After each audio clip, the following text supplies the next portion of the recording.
Give you a brief idea of my story. So I'm a DJ now. I'm known. Everybody know me. I'm throwing parties.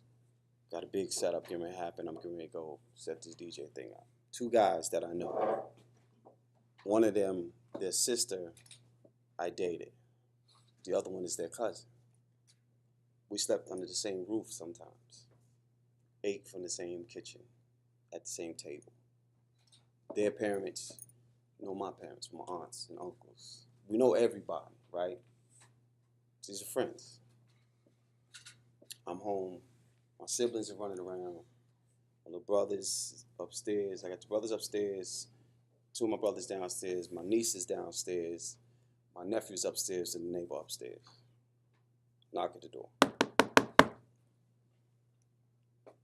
My homeboy Pee Wee. He's like, yo, man, so-and-so is outside. They're trying to get you to come outside. They said they were trying to get me to come get you. I'm not thinking. Why? Because I'm not involved in this street stuff now. I'm not thinking. So tell him just come on. I'm at the crib. It's okay. He said, you sure? I'm not thinking. I'm sure. Go back inside. Just knock on the door. Two guys that I know slept under the same roof with, ate from the same place, went to the same parties. I dated one of their sisters, and it's the other one's cousin.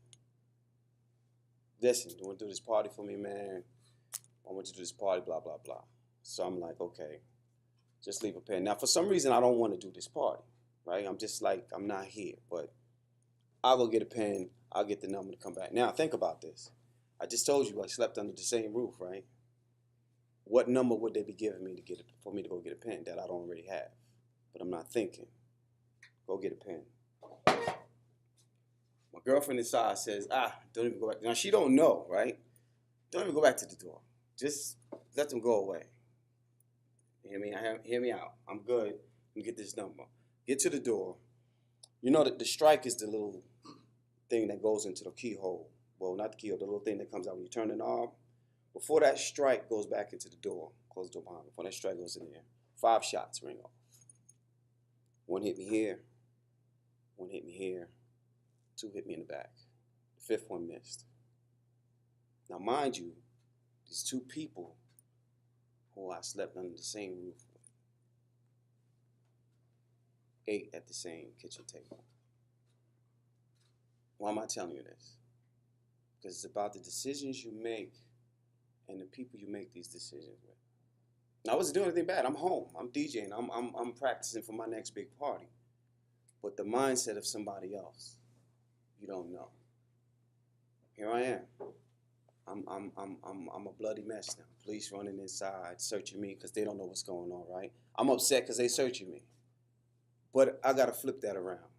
They should have searched me because they don't know that I'm just DJing in my house. They don't know what's the gist of this situation. I'm a bloody mess on the floor. Now think about what I'm saying because I want you to picture this. This is not some movie, right? This is not some stuff that you just somebody wrote a story about. The story will be out later. But this is my life. Now I'm dealing with PTSD, right? Now I have the headaches. I have a bullet lodged in my tailbone here. It came straight across. So I have fragments all through here. When I go to the dentist and get an x-ray, they're wondering what's all this out. I have numbness in all of this here. It's like you sleep on your arm, you know how you get the needle pricks in there? Imagine walking around with that in your face, your teeth, your gums, your lip, your nose. When I shave with my razor, it can't be too cold outside because it bothers my face too much. That's why I didn't shave today. I didn't do anything wrong, but somebody had possession of a gun with an ill intent. But these are friends that I chose. Now I'm asking adults a question here, all the adults in here. How many of you have friends in high school that you're still friends with right now? How many of you have that best friend that you've had that whole street? Now, look at the profession you're in. Talk to most of your friends who have had friends in high school and their friends are nowhere around anymore. Think about it. I'm saying this to you young people here because some of the friends that you're choosing now aren't going to be the friends you're going to have 2, 3 years from now, 5 years from now, 10 years from now. They're not going to graduate with you through college. They're not going to go through. They're not going to be the best man at the wedding. They're not going to be there when you're doing those things with your family, baby showers. They're not going to be there. And it's not necessarily because they're a bad person, but they're just not the right friendship for you. Your choice is really, really big. Your decisions you make are really, really, really heavy. And you have to take responsibility for that. You know, this is the first time I actually get to give my story to teenagers.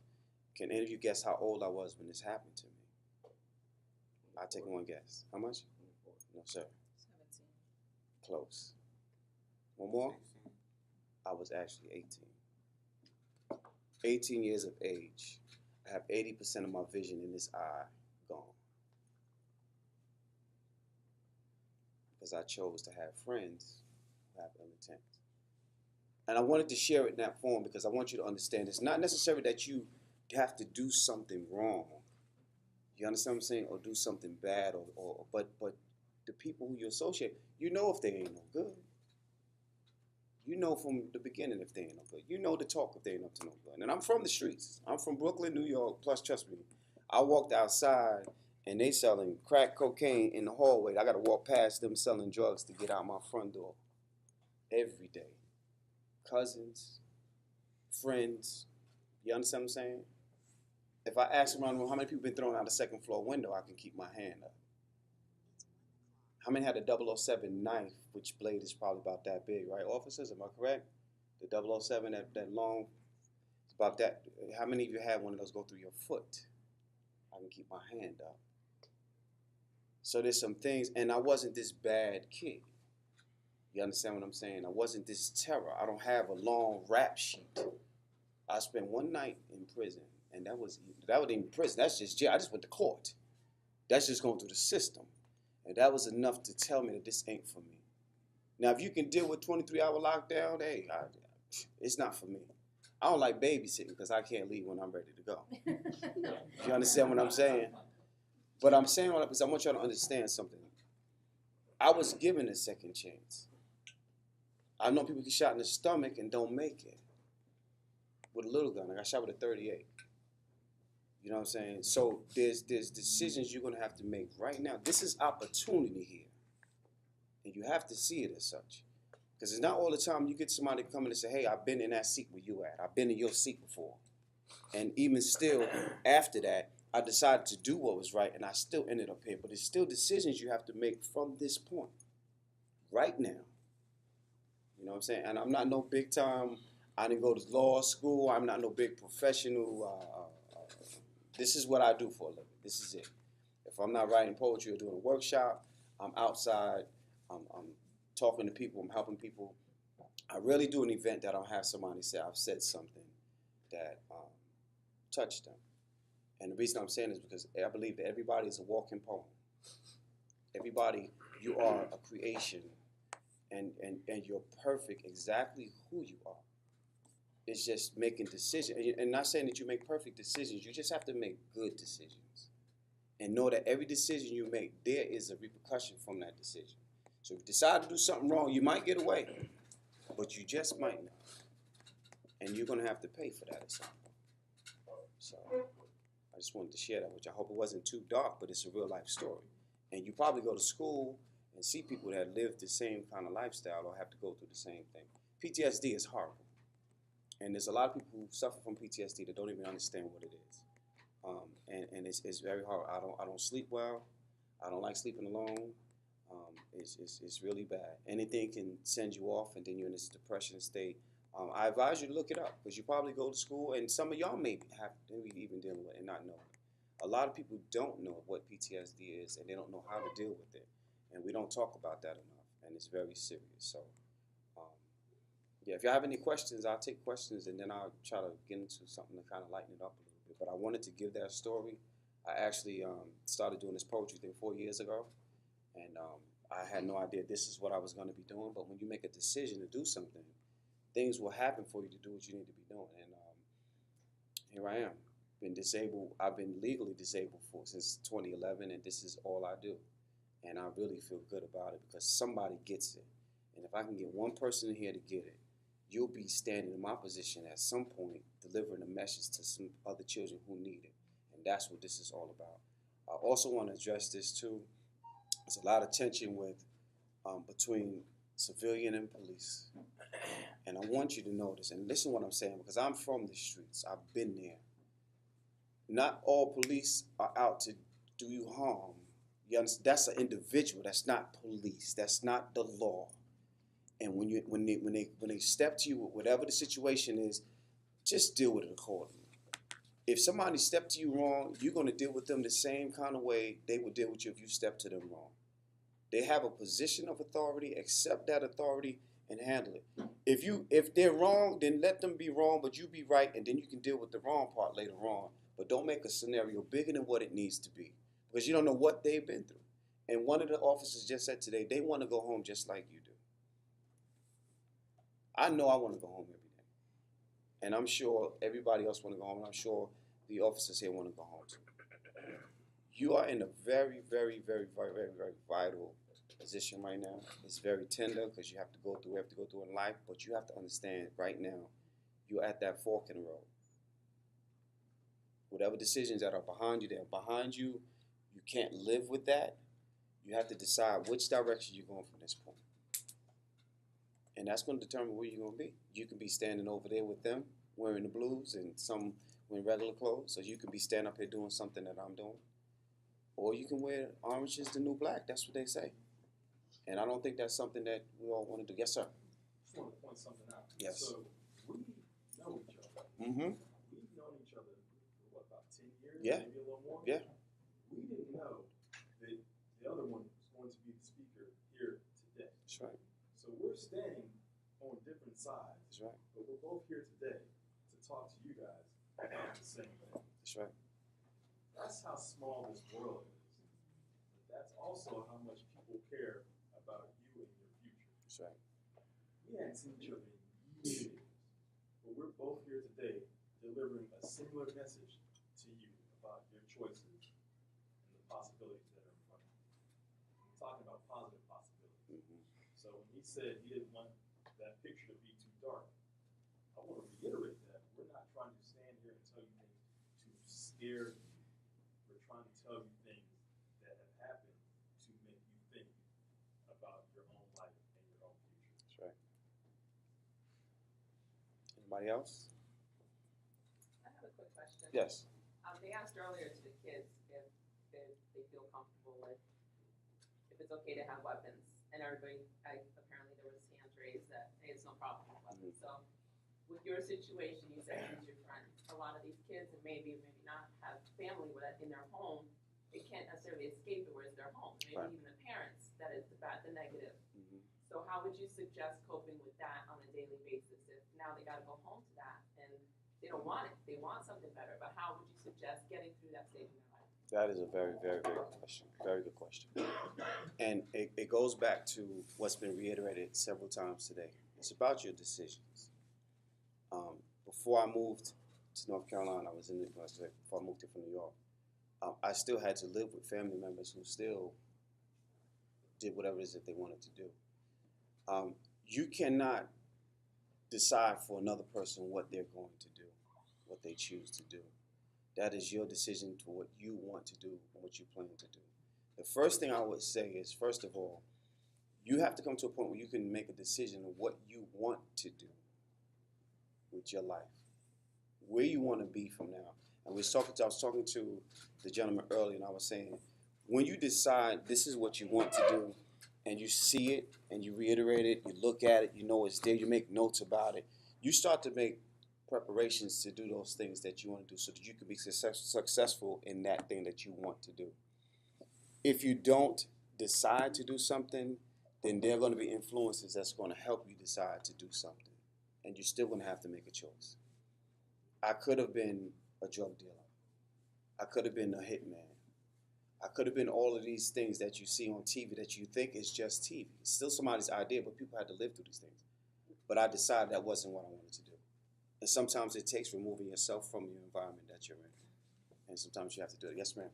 And one of the points of the class that the concept behind the class that we're having today in the program that program and the organization is about breaking the cycle. Mm-hmm. Breaking the cycle. You don't have to be what you grew up around. That's right. You don't have to That's be what right. your parents did. I mean, no one has perfect parents or neighborhoods, friends, but I became very concerned about breaking the cycle of violence, and it has to start with individuals. That's right. And it has to start with the person deciding, just as Jai is saying, what you're going to do. You can't always give the excuse of, well, I came from a bad situation. That's right. And if you know better, then you do better. That's right. And not everybody, sometimes they don't know what the right thing to do is. And you have to seek that out. You have to inform. I mean, I tell my kids, I have 2 children, 2 teens, and I said, you guys are so fortunate. You can look anything you want up on the computer. Yeah. You can look at statistics, you can look at movies, books, you can read online, you can look up anything you want. Google, Siri, what's so-and-so, what's the statistic? People get shot in America. I mean, anything you want is at your fingertips, literally. That's right. And so, no one can solve every problem that kids are facing, but you can solve some of your own problems. I believe in the power of young people and their creativity. I believe in the power of you as an individual to, be rational and logical and to learn as you go. So breaking the cycle of maybe what your neighborhood is, your family, your friends, situations is possible. And so that's one of the messages that I think is really important for the resiliency, meaning that your ability to change. I think that's really important. And I just wanted to add, basically, just to what both of you guys are saying, you don't really have to be a product of your environment. That's right. And that's what it really boils down to really answer your question. Surrounding yourself around positive people and doing positive things. Because your parents could be negative, but that doesn't mean that you have to be negative. If you need to go in your room and you need to listen to music to drown the negativity that's going on in your home, then there's nothing wrong with that. If you go to school and you need to find something productive to do, you can get involved in sports or arts, or find someone that could be a mentor for you that can take you, quote unquote, out of that environment for a short period of time. You can draw. You can listen to music. You can go outside and play. There's a lot of things that they can do to cope with all the negativity that goes inside of their house. But again, it boils down to a choice, and is that what you want to do? Absolutely. Just because you see it doesn't mean that you have to be, quote unquote, involved in it. And I'm a testament of that, as well. If you surround yourself around positive people, positive things can and will happen. There will be barriers, but it really ultimately it boils down to you.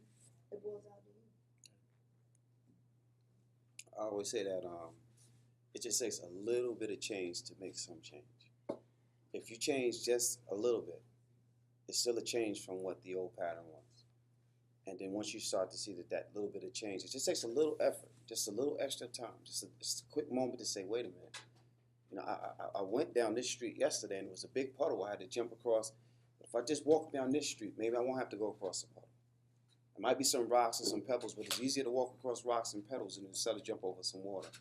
You know what I mean? So you just have to think about it. A little bit of change can make a big change, and that's where it starts. Okay?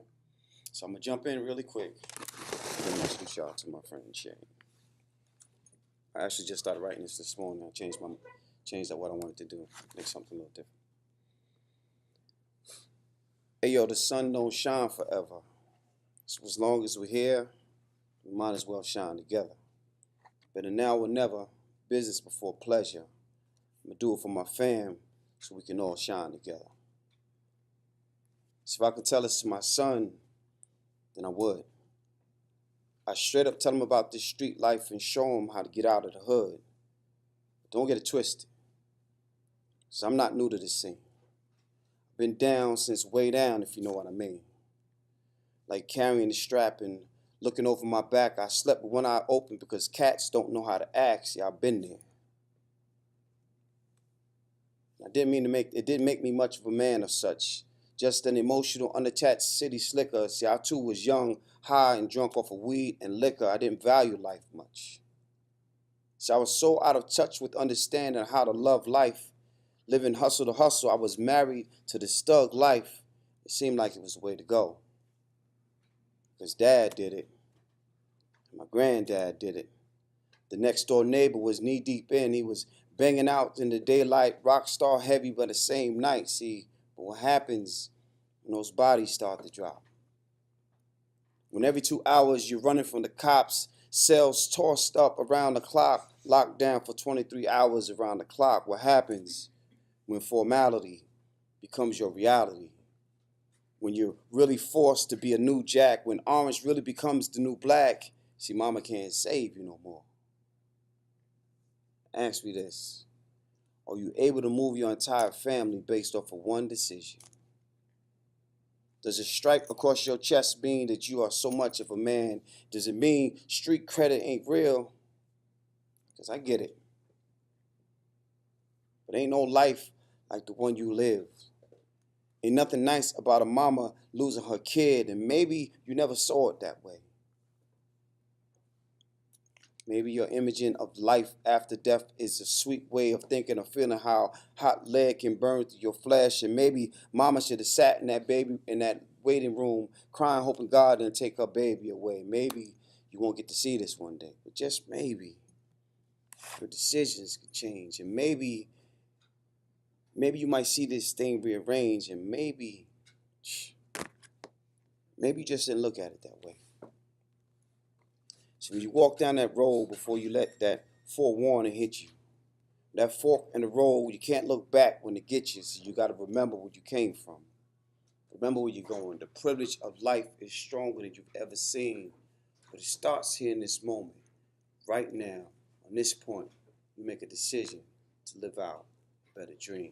It's all about your decision. I want to introduce y'all. Thank you.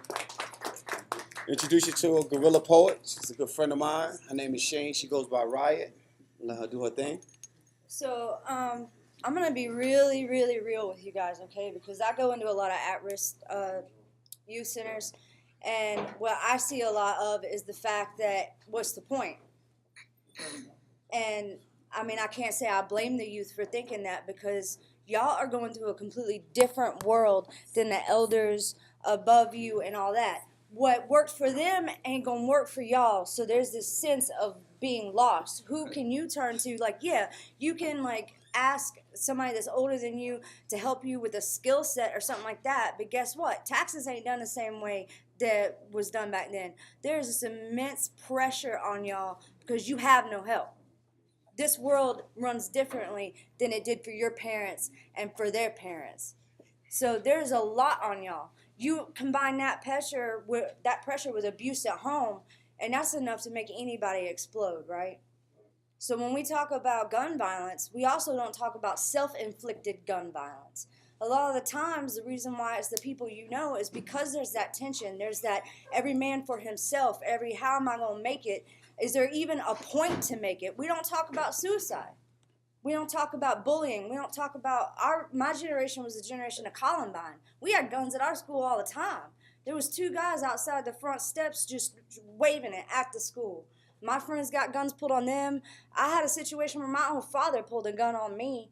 I mean, there were guns throughout our entire generation. But when Columbine happened, things got real. So we had a bomb threat at our school every day, no lie, for a year. And the poem I'm going to do, you'll hear about that. But we had to go outside every day for an entire year because all of a sudden it was chaos. You know, all the kids who got picked on or all the kids who, were homeless and nobody knew they were homeless. Kids going through foster, had enough. Like, oh, I can fight back. I don't have to take this. I could shoot you and that'll shut you up and get you off of me because I literally can't take any more pain right now. They were like heroes to those kids. And then all of a sudden you've got pressure from the faculty, which is kind of like cops. When you walking by, maybe you in a hoodie, your pants are sagging, or there's a bulge in your pocket, you don't know if that's a gun or what. There's like this tension right now in Charlotte with that because of all the stuff that's happened, and the media blows it up. The kids in Columbine weren't even bullies. They were the ones bullying other people. But see, the media, y'all don't know that until 10 years later.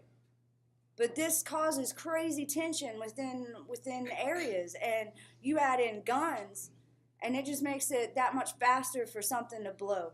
I'm one of those people where I grew up traveling, but my family hunted. We grew up, I was gifted a gun at my birth, y'all.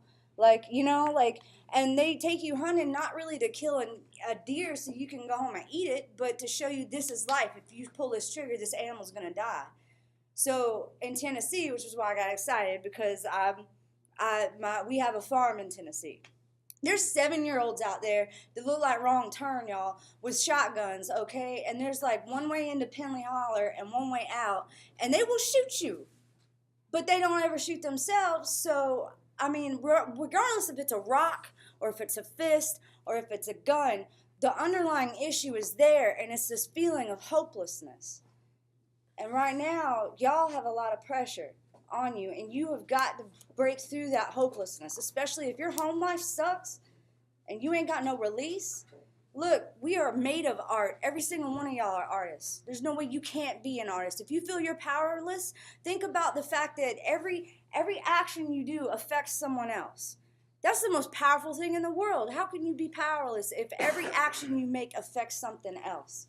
So you have got to find it within yourselves to break out of that, because I guarantee you there's been times that I should be dead, and I'm so glad that I'm not.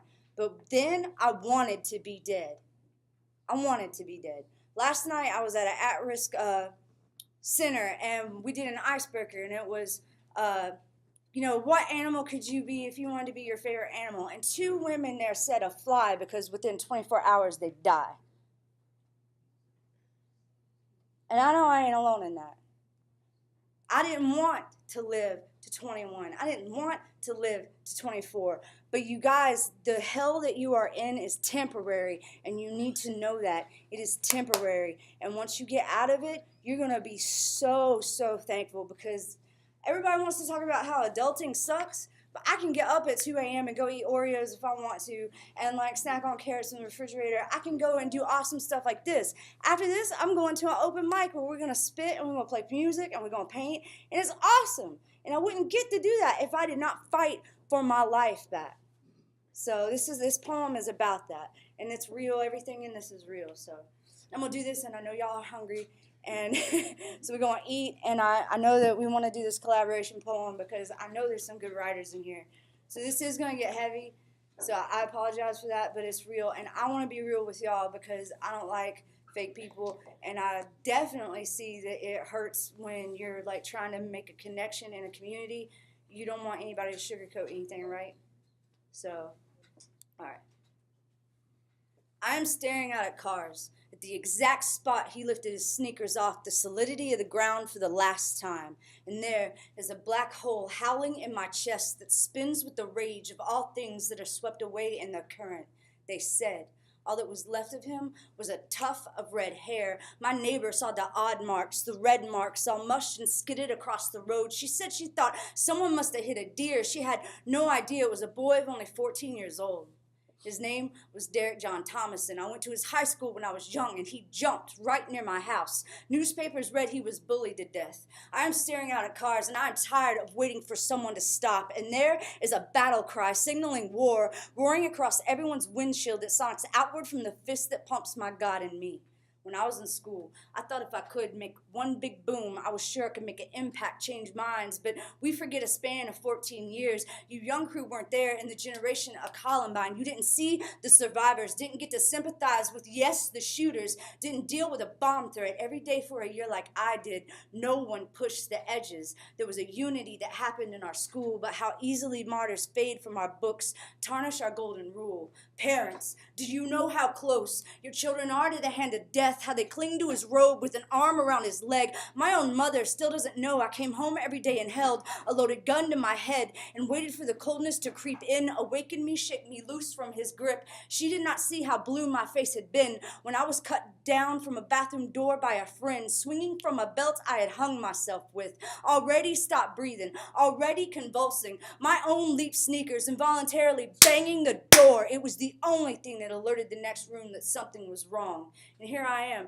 staring out at cars, wondering where all the other poets are, whose words ever held another's cries. I stopped caring so much about publications and credits ever since I was told my poetry stopped an elderly man from suicide. I'm staring out at cars, and I'm biting the words off and spitting them down the side of the Lane Street Bridge on 85 from my God in me to read back to myself. Now, when I think what is the point of this, I think of Derek. I think of him and have no problem with going at it alone, because by my God, if I would have known, I would have used this gift of words and I would have stopped. I would have risked my job that day to try to save that boy's life when communication has been such a breeze for me. Maybe it could have lifted him when he leapt and he could fly. I am staring out over I-85 wondering why every bleeding heart is acting like a hypocrite when my God in my chest is burning all the bushels we used to hide the light with, when my heart is suffocating under the swift wind his sneakers left, while I am the only one here when now is not the time for silence, nor to be an advocate to stillness, while my generation is getting high in back rooms on couches instead of out here with me uniting, while we would rather keep our heads down than out there fighting for those who are weaker and those whose feet are in the same sneakers. Thanks, you guys.